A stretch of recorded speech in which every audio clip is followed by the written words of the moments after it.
Lecture de la lettre de saint Paul apôtre aux Éphésiens. Frères, vous n'êtes plus des étrangers ni des gens de passage. Vous êtes concitoyens des saints. Vous êtes membres de la famille de Dieu, car vous avez été intégrés dans la construction qui a pour fondation les apôtres et les prophètes. Et la pierre angulaire, c'est le Christ Jésus lui-même. En lui, toute la construction s'élève harmonieusement pour devenir un temple saint dans le Seigneur. En lui, vous êtes, vous aussi, les éléments d'une même construction pour devenir une demeure de Dieu par l'Esprit Saint.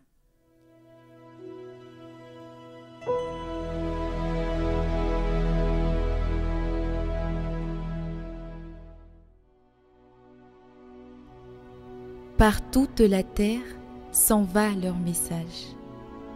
Les cieux proclament la gloire de Dieu. Le firmament raconte l'ouvrage de ses mains. Le jour au jour, on livre le récit, et la nuit à la nuit, on donne connaissance. Pas de paroles dans ce récit, pas de voix qui s'entendent. Mais sur toute la terre, on paraît le message et la nouvelle aux limites du monde.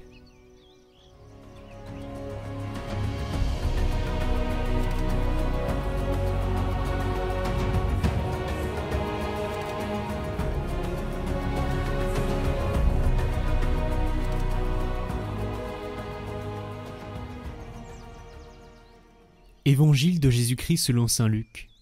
En ces jours-là, Jésus s'en alla dans la montagne pour prier, et il passa toute la nuit à prier Dieu. Le jour venu, il appela ses disciples et en choisit 12, auxquels il donna le nom d'apôtres.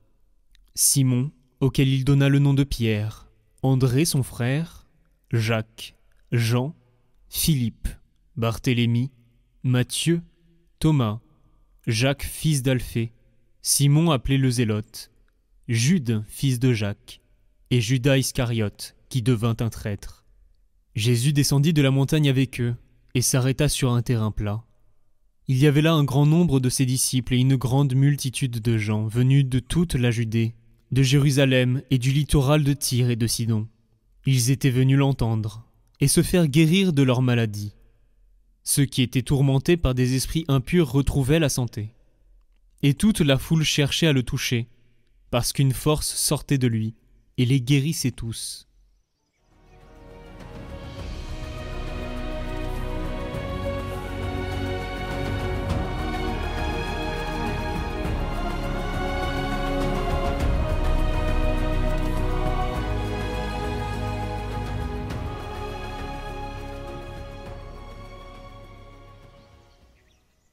Jésus a choisi ses disciples, et parmi eux, il y en eut un qui devint un traître. Ce n'est pas une erreur, c'est un avertissement pour nous tous. Le Christ ne choisit pas des parfaits, mais des cœurs libres capables d'aimer, et donc capables aussi de trahir. Judas devint un traître. Il choisit un qui devint un traître, il ne choisit pas un traître. Attention, il ne l'était pas au début. Cela signifie que l'on peut marcher longtemps aux côtés du Seigneur, parler avec lui, le servir, et pourtant, à un moment, se détourner. Cette phrase de l'Évangile résume toute l'histoire biblique. Rois, prophètes, prêtres, tous un jour ont faibli, et tous un jour ont eu besoin d'être relevés. Et si le Christ nous choisit encore aujourd'hui, c'est pour nous rappeler que notre fidélité n'est pas une possession. C'est une grâce à entretenir. Sommes-nous vraiment disciples, ou seulement des sympathisants de Jésus? Saint Simon et Saint Jude, que nous fêtons aujourd'hui, eux, ont choisi de suivre jusqu'au bout, d'annoncer sans peur, d'être les pierres vivantes de ce temple dont parle saint Paul. Un temple bâti non sur la gloire personnelle, mais sur la persévérance de l'amour. Origène, méditant sur la parole des apôtres, voyait dans leur appel une démonstration de la puissance de Dieu. Des pécheurs sans instruction ont fait retentir l'Évangile jusqu'aux limites du monde. Qu'est-ce qui est impossible à Dieu? Ce n'est pas leur talent, mais la force du Christ en eux, Voilà le sens de notre vocation. Non pas nous fondre dans une foule anonyme, comme parfois l'on peut le penser dans une église, mais devenir demeure de Dieu par l'Esprit, se fondre, oui, mais comme une pierre dans l'édifice, pas comme une goutte dans l'oubli. Nous sommes appelés à participer à la construction du royaume, non à disparaître dans l'indifférence. Alors, en ce jour de Saint Simon et Saint Jude, demandons-nous, notre vie laisse-t-elle passer la force du Christ, ou bien étouffons-nous sa voix par nos calculs et nos craintes? On peut penser cela de cette manière-là. Est-ce que je tourne autour du Christ, ou est-ce que le Christ tourne autour de moi dans mes projets? Cette question permet de se positionner de la bonne manière, puisque oui, nous devons tourner autour du Christ. Et ce n'est pas à lui de tourner autour de nous dans nos projets. Les saints apôtres se sont laissés transcender par cela, par le Christ, par la mission. Ils ont tourné autour du Christ. Ils ne se sont pas positionnés avec leur propre volonté.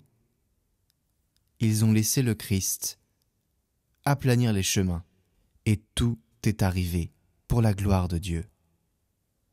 Puissions-nous à leur suite redevenir des témoins vivants, des pierres vibrantes dans la demeure de Dieu, bien positionnées. Saint Simon et Jude, apôtres du Christ, gardez-nous fidèles dans l'épreuve, ardents dans l'annonce et droits dans la lumière de celui qui nous appelle.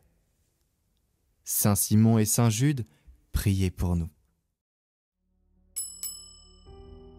Et vous, est-ce que vous voulez mettre le Christ au centre de votre vie? Non pas au bord, mais au cœur du monde. Non pas qu'il tourne autour de nous, mais que nous tournions autour de lui. Comme les planètes autour du Soleil. C'est là que tout trouve sa place, sa lumière, son sens. C'est le message que portera notre prochaine soirée de conférence en partenariat avec France Catholique et consacrée à la royauté du Christ aujourd'hui. Le mercredi 12 novembre à 19h45, je vous invite à l'espace Bernanos à Paris, à côté de la gare Saint-Lazare. Vous le savez, développer un projet, c'est difficile à distance. C'est pour ça que nous commençons à Paris. Mais la conférence sera rediffusée. Ce soir-là, vous aurez l'occasion de rencontrer plein de personnalités qui pourront vous enrichir. Alors, un siècle après l'encyclique Quas Primas, nous voulons réfléchir ensemble à ce que signifie concrètement laisser le Christ régner dans nos familles, dans nos institutions, dans nos combats intérieurs. Ce n'est pas un règne politique, mais le règne d'un amour qui ordonne tout à la vérité et à la paix.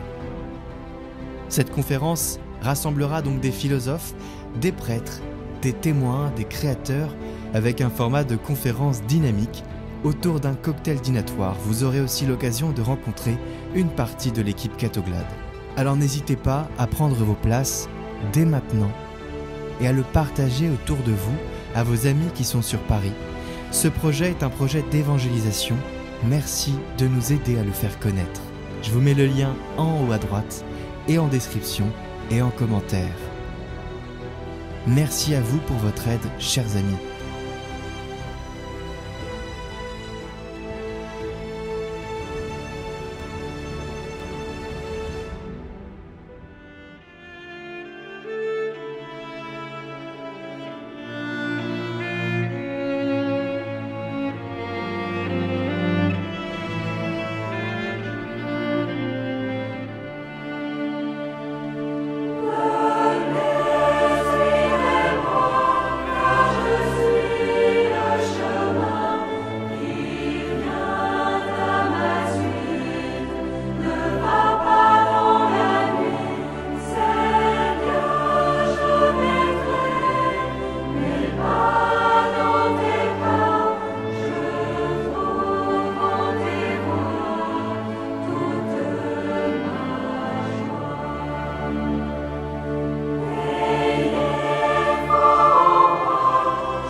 Découvrez les neuvaines du moment en description de cette vidéo. Cette semaine, découvrez la neuvaine aux âmes du purgatoire.